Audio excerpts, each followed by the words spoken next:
Hi, my name is Anna Reese, and this is my speech of persuasion. My speech of persuasion today is about voters coming out to vote in all the states. Reasons to vote, how voting affects our lives, and how it benefits us to get a voter registration card, which is really, let me start out with that, is not that difficult. In the United States, to be a registered voter, you just have to be a United citizen at 18 years of age. And some states, including Texas, if you're a convicted felon, you can never vote. So I don't know what they are in the other states, but in Texas you can't vote if you are a convicted felon. And that's permanent. So going on about voting. Texas is one of the states in the United States that has the lowest voter turnout. If I'm not mistaken, I think it was 41%. And there are just a few more states that are below us. Mississippi being one of them, and Montana.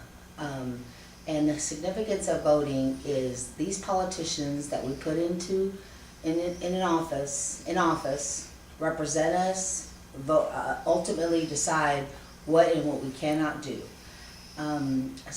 Some of the things that have been in the news lately is the Constitution of the United States, how it seems the government is somehow going around what rights are lawfully ours, questioning them, trying to pass laws that we cannot do this, we cannot do that. One law that I'm thinking about in particular they passed recently is making it a felony, excuse me, your First Amendment right, freedom of speech.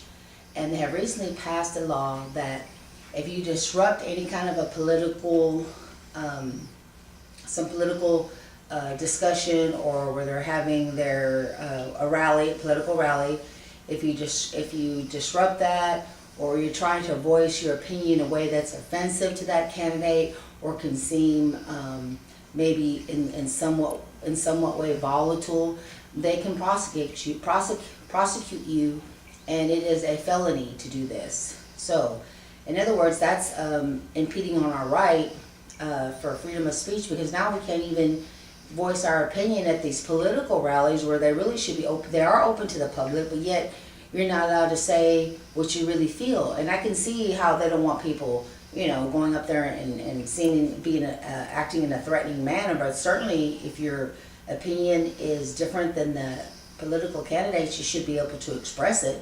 It shouldn't be, because sometimes somebody can find something offensive when a reasonable, prudent person wouldn't find that offensive at all. Just because you're personally insulted doesn't mean it's, means you're going to commit some kind of violent act. So that's one of the things.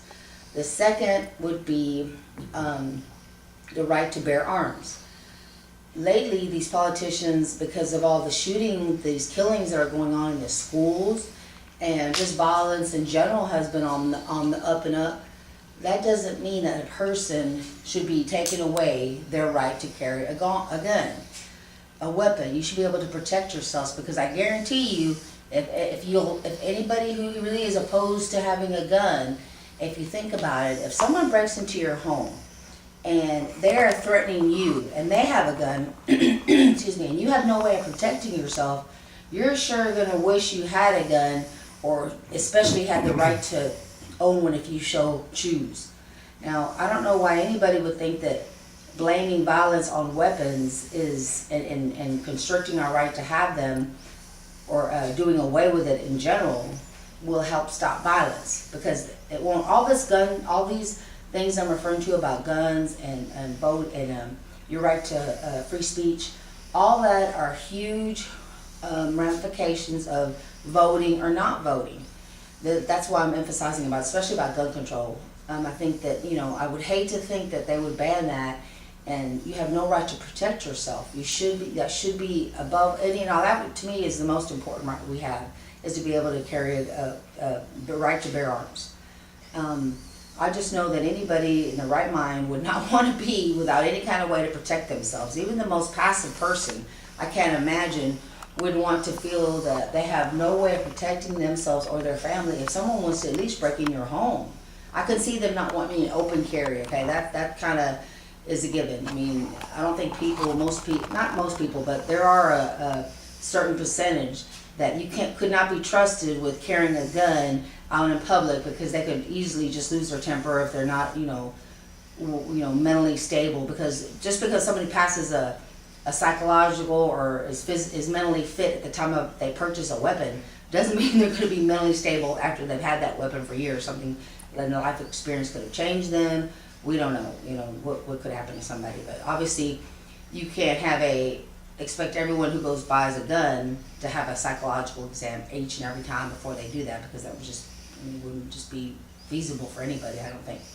So the other thing about voting, another reason you would want to go vote is because these politicians that we put in office, they're the ones, like I said before, are deciding our fate, what we can do in our schools, everything that affects our lives, taxes, every single thing you can think of. I mean, they even affect the time zone. So really, even if it goes down to what time you have to get up in the morning to go to work. That's how important it is to go vote. And exercising that right could mean to, your beliefs and your wants being followed or being passed with laws or whatever. You would never want to think that all of a sudden the government becomes so powerful with these corrupt politicians that we're not going to have any avenue to escape it. I mean, if you really start thinking about it, it could be where they could almost turn into almost a communist country, almost. I mean, I hate to use that word, but it just seems that the government keeps getting away with putting things in bills that we didn't even realize were there, and all of a sudden after the bill is passed that we think it's about the issue that we wanted, here comes A, B, C, D, E, F, G with all kinds of political language that we didn't even know existed in there, yet now they're laws. I mean, how can that possibly go on without the public or the voter knowing and being able to either retract that, or there's got to be some avenue. I'm sure there is. That probably needs a little bit more research on my end, but that's just another way that voting can affect our lives profoundly and who's in office.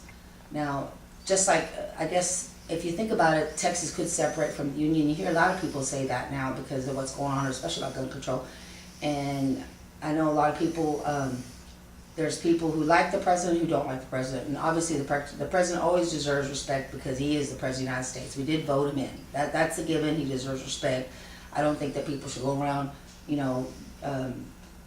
really criticizing to a degree that's, I guess, I don't want to say unprofessional, but not respectful. And let me see what else would be about voting. It's just if I guess another way you could be politically involved is if you get somebody that you know to start voting.